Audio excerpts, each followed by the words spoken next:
The next part of our program is on understanding on the GPH-MIL peace process and the peace agreements to be given to us by the Minister of the Ministry of Basic, Higher and Technical Education and the Chair of MILF PIP, none less than Honorable Muhaggir Iqbal.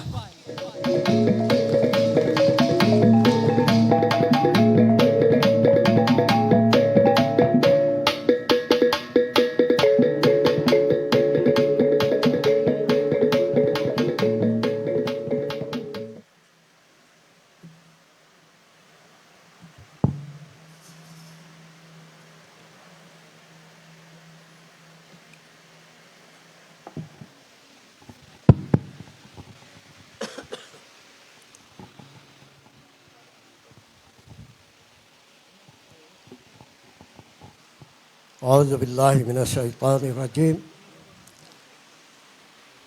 بسم الله الرحمن الرحيم. My courtesies to the Barham Chief Minister, Brother Ahud Balawag Ibrahim, to the Honorable Secretary Carlito Galvez Jr.,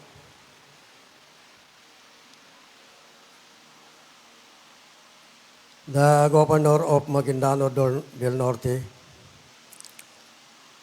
Brother Abdurrahman Makakwa, the Vice Governor, Honorable Tong Abbas,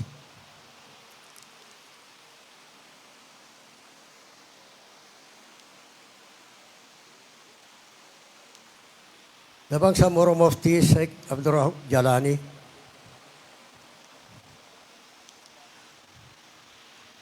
my colleagues in the Bangsamoro Parliament, hindi ko na isa-isahin. My colleagues in the Bangsamoro Cabinet, the other mayors na naririto ngayon from Maguindano del Norte, yung partner ko sa peace process, si Chairman Yano, si Major General Alex Rillara ng 6th Infantry Division, Brigadier General Nasir Lidasan, Assistant Secretary Jordan Bayam, si Dato Anto Mitimbang, yung mga kasamahan natin na mga galing sa kapulisan, mga membro ng Central Committee na naririto ngayon, at lahat ng mga bisita natin, Assalamualaikum warahmatullahi wabarakatuh.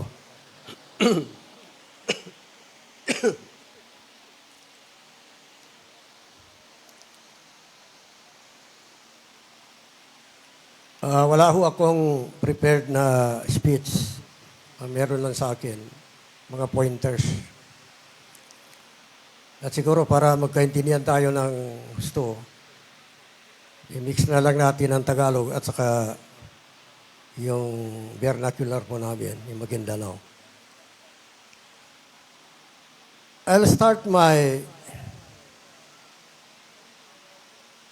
presentation by quoting a verse from the Bible. I hope I am correct. Truth hurts, but it sets you free. Yan imanin to sa basata na subunar na masakit. E kadalaw ng kasubunar na marakya tao kasakitan. Naman sa mapakit dalaw na dalaw sa bunar na marakya po na tayo malipunguton. Pero sa kamitya kanubunar, na kadyapapan, upitalo na kapiano tao. Niya ganatin sa Christian Bible. Ang aking paksa rito, understanding the GPH-MIL peace process and the peace agreement. O ni katunte tano, kanu kinambitili na gobyerno ng Pilipinas ng MILF nanggo sa mga napasada nila na pirma nila.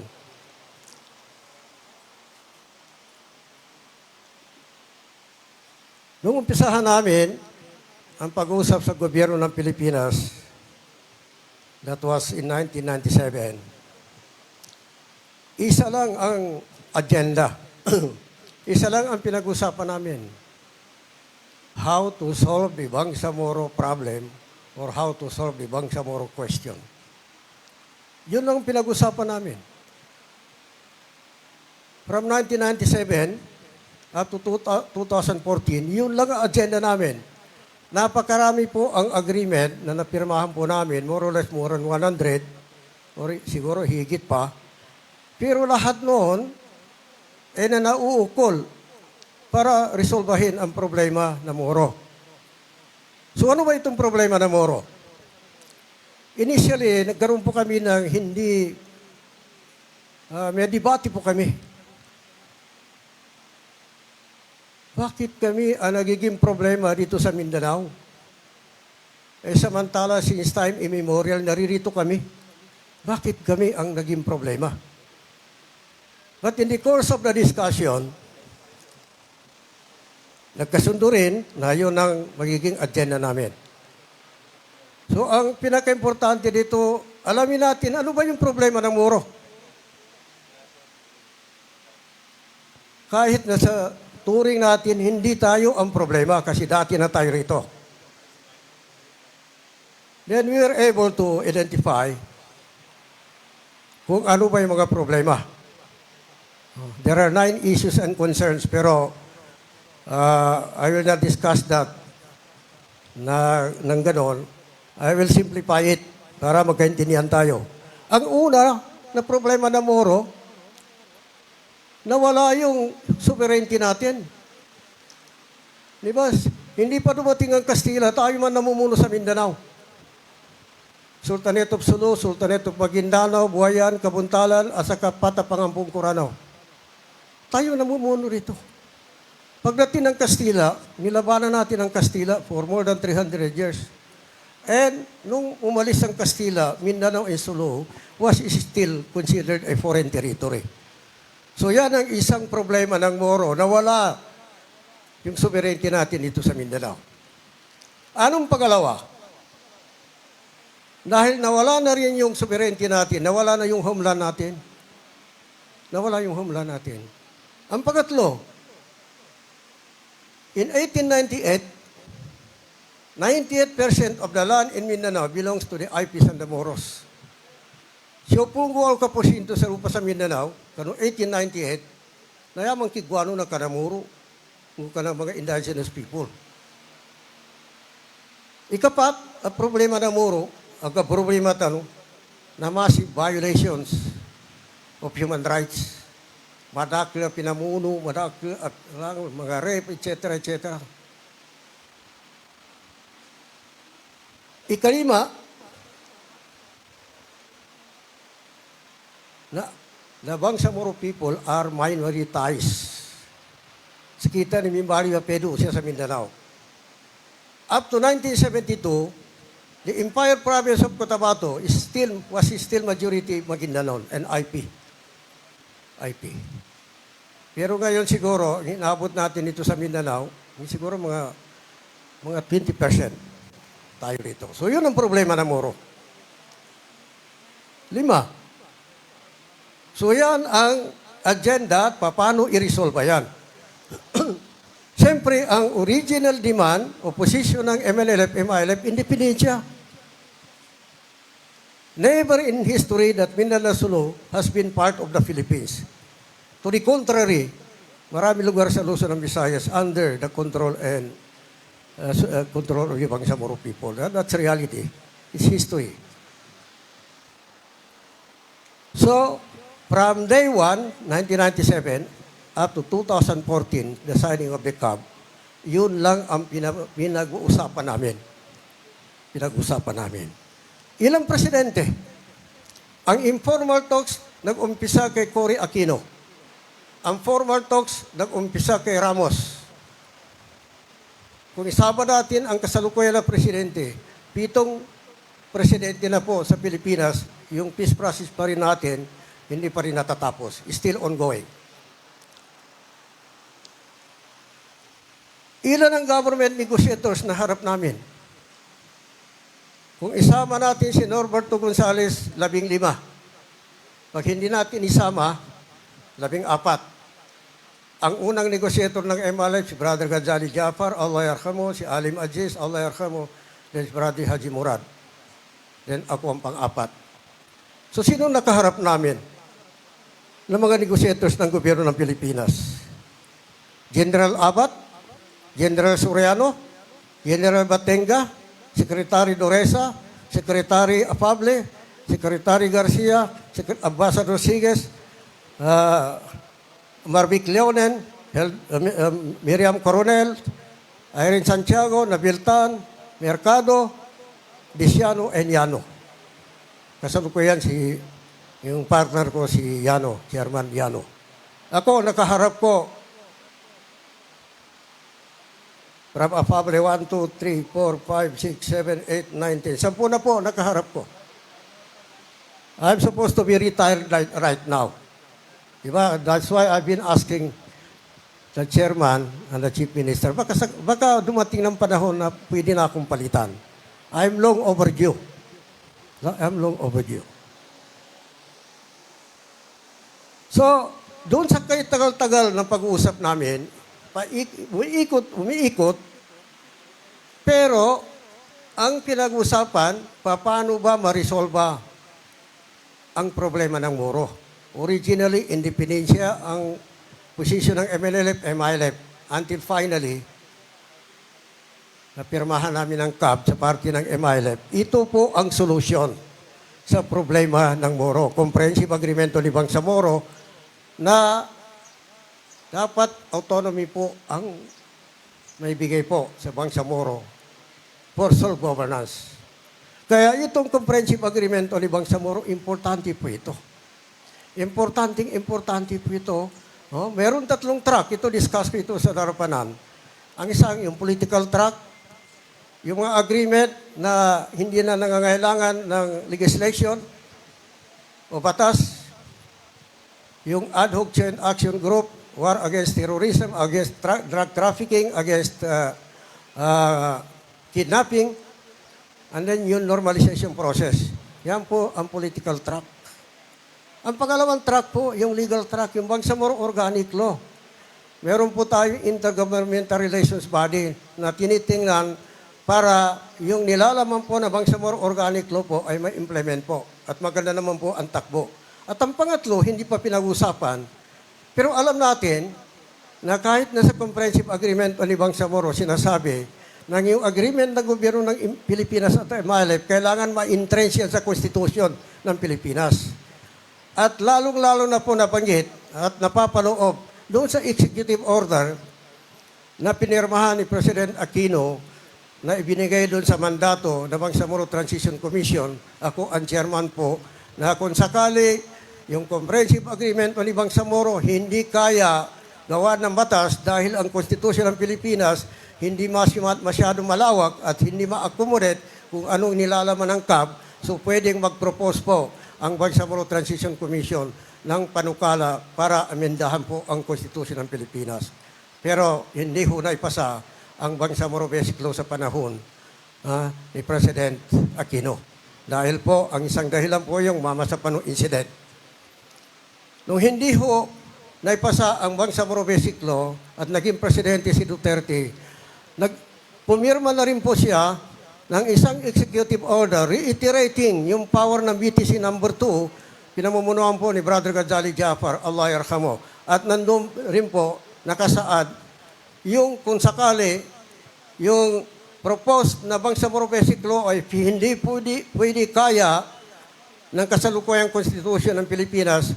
So, nakalaan po doon sa executive order na pwede mag-recommenda po o mag-propose ang Bangsamoro Transition Commission ng proposal na amendahan po ang Konstitusyon ng Pilipinas. Kaya tingnan po natin yung Bangsamoro Organic Law, mga 85% po ang captured sa essence ng Comprehensive Agreement o Libang Samoro. Meron pa pong 15% na hindi captured. Kaya sa pamagitan ang democratic struggle, is sinusulong po namin na yung 15% na hindi captured ng Bangsamoro Organic Law, sana po may lagay po sa Constitution para buong buo po yung agreement ng gobyerno at sa Kemalep ay ma-realize po. Kaya ang Bangsamoro Parliament po nagpasa o pumasa ng isang resolution urging Congress na yung natitirang provision ng Comprehensive Agreement o ni Bangsamoro contain doon sa last act ng Bangsamoro Transition Commission number 2 na 5 bagay, kailangan po magkakaroon din naman po tayo ng amendment ng Constitution. Isabay na lang natin po yan. Hindi lang po dapat ang economic provision ng Constitution ang pagtuunan natin ng pansin kasi kailangan pa rin natin on the part of the government na they have to fulfill what they have signed with the Moro Islamic Liberation Front. Ganun pa man, dahil ang CAB talaga ang solution ng Bangsamoro problem, kailangan natin yung faithful implementation ng Comprehensive Agreement ni Bangsamoro. Wala hong shortcut. Wala hong half-cook, half-baked na solution. Kasi pag half-cake, half-cook ang solution natin sa implementation natin, hindi ho natin ma-resolve ang Bangsamoro problem. At saka alam natin, isinasaad sa Comprehensive Agreement o ni Bangsamoro, doon sa implementation ng agreement ng gobyerno sa Kemalep, no unilateral implementation ng agreement. It is always joint, it is always mutual and bilateral. Hindi pwede isang body lang po, isang party lang po ang mag-implement. Kailangan pag-usapan po yan. Ngayon, marami na po tayong gains of the peace process. Marami na po tayong nakuha. Kailangan alagaan po natin ito. Yung nakuha natin. Kasi pag hindi natin naalagaan ito, magiging problema sa ano? Magiging problema. Di ba? Ang unang nakuha natin, wala na hong gera sa pagitan ng gobyerno at Kemalep. Meron mga labanan, pero exceptional. Those are exceptions rather than the rule. Oh? Wala na hong fighting. No? Ngayon, nakikita natin mga general nandito, kasama natin, and the Kemalep is already leading the farm. Di ba? Leading the farm. So wala na hong gera, wala nang fighting sa pagitan ng gobyerno sa Kemalep. At pangalawa, yung pagpasa po ng Bangsamoro Organic Law at na-establish ang farm. Malaking bagay po yan, no? As a sign of sincerity on the part of the government. And then pangatlo, naumpisahan po ng Bangsamoro yung RSD nila, Right to Self-Determination, na na-exercise na po namin yung autonomy. Kasi yung RSD can be expressed in 3 ways. tatlong paraan na ma-express yung right to self-determination of our people. Right to self-determination is the collective right of people to freely determine their political status and pursue their social, economic, and cultural development. Karapatan po ng tao yan, di ba? So tatlong klase po ang pag-express niyan. Unang-una, independensya. Because that's the natural expression of right to self-determination, independensya. The other is autonomy. If the people collectively decide that it has to be autonomous arrangement, another expression ng right to self-determination yan. Ang pangatlo, assimilation, integration. Kung gusto ng Bangsamoro people mag-integrate, yun ang gusto nila, is another form of expression na right to self-determination. So yun, autonomy na. Maganda na, at least hindi pa perfecto on the basis of the CAP, pero naririto na. Maganda na po. Pwede na natin ipagmalaki. At alam natin yung autonomy na nakuha natin ngayon, hindi man binigyan ng gobyerno yan sa atin in silver platter. Di ba? Hindi binigay sa atin in silver platter. Pusang loob binigay sa atin. Hindi. Binayaran natin itong naluha, pawis at dugo. Lahat na pinaka-importante sa buhay natin, ipinayad po natin ito. Kaya alagaan po natin ito. Alagaan po natin. Pangapat, meron na po very serious na reforms within the farm. Starting from the office of the Chief Minister down to the rest of the ministries. Sa akin pa nga, Ministry of Basic Higher and Technical Education. Ito po ang pinakamalaki. More than 2/3 or more than 60% yung working force ng farm narito po sa sa Ministry of Basic Higher and Technical Education. And if impression is right, this is one of the most corrupt department during the ARM. I hope it's wrong. Pero ngayon, unti-unti, nakikita na namin na mayroon mga improvement at ang pinakahuling problema, yung sinasabi na bintahan daw ng item ng mga teachers. Bintahan. At in fact, nung magkaroon po kami ng budget call sa parliament, meron mga kasamahan ko sa parliament na sabi nila meron daw bintahan ng item sa Ministry of Basic Higher and Technical Education. Marami sila, siguro mga 2-3 nagsabi. So I was asked, sabi ko, I will not refute that, but I will swear to the highest swear ng Muslim, wallahi, wallahi, wallahi, wallahi. As far as I'm concerned, wala akong bintahan ng item sa BARM. In fact, while I have given that very serious and very sacred oath,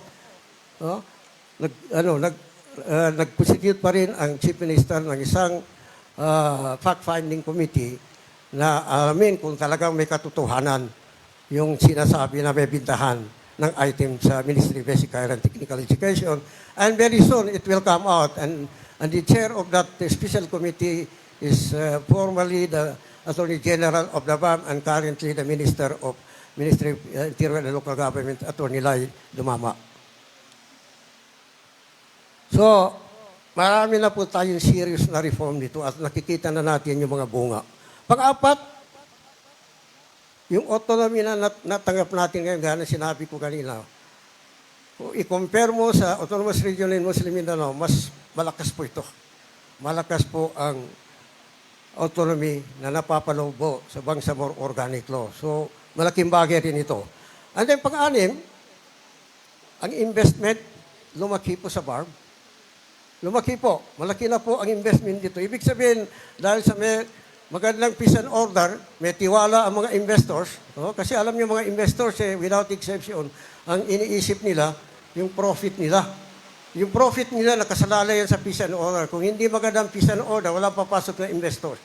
So dahil medyo maganda o maganda ng peace and order dito, marami pong pumapasok. And then, siyempre, pangwalo, kahit na maraming challenges, pero I'm congratulating the government of the Philippines and the MILF, the Peace Panel of Government and the MILF, na kahit papano, marami na rin pong mga milestones, success stories sa implementasyon ng Comprehensive Agreement ni Bangsamoro. Pero marami pa rin natitira. Kaya, kailangan po natin, we should move forward and try to solve everything along the way. Kasi, there is no substitute for peace. That's the only option right now. The only option right now is to have a peace that is with justice. And then, the other thing na gusto kong dito, with all my respect to the government of the Republic of the Philippines, pardon me for making a comparison. If you look at Malaysia and the Philippines got its independence in 1946. Malaysia got its independence in 1957. 11 years po ang pagitan yan. Pero there is one factor that make the difference between the two countries.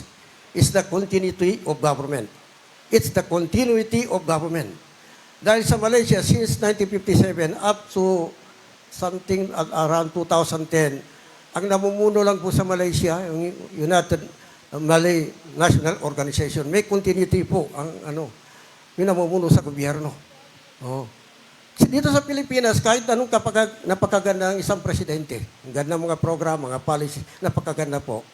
And then, mayroong incoming na presidente na maganda rin, competent. Pero kadalasan, yung magandang inumpisahan ng presidente na mabuti, competent, hindi kinukontinue. So dahil sa walang continuity, so kahit na maganda yung mga programa, yung mga presidente, wala hong continuity. Kaya hindi ho natin nakikita yung progress na gaya na nakikita sa Malaysia. Kasi sa Malaysia, gaya na sinabi ko, may continuity yung people in power. Of course, meron plus minus yan di ba? Plus minus yan. No? But I will not deal on that. So dahil dyan,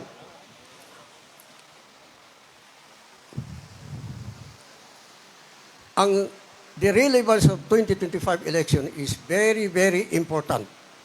Very, very important. Sasabak na tayo sa election 2025. Pag hindi ho nanalo ang MILF, yung programa na umpisahan po namin, most likely, hindi na matutuloy yan. Hindi na matutuloy. I'm not saying na hindi mas maganda yung susunod sa amin. But I'm looking at in a very simple manner. Kung inumpisahan namin na magagandang mga programa, mga project halimbawa, most likely yung susunod sa amin, ang susunod sa amin, they will not continue that. Ang danger pa, kasi election, win or loss yan Maring matalo ka, maring manalo ka, di ba? Ang danger dyan, kung maupo sa BAM, yung mga tao na alam ko na sa umpisa wala na akong sympathy sa struggle namin, walang sympathy sa MLLF, walang sympathy sa MILF, I hope magbago sila. So, magiging problematic yan, di ba? Kaya, sa pamamagitan ng United Bangsamoro Justice Party, inumpisaan na po namin how to strengthen the political party. And we hope that by 2025, we'll be ready sa election. Pero gaya na sinabi ko kanina, either we lost or we win. Or we win some, we lost some. Di ba? We lost some. Ang problema kasi dito, ang status ko masyadong entrenched.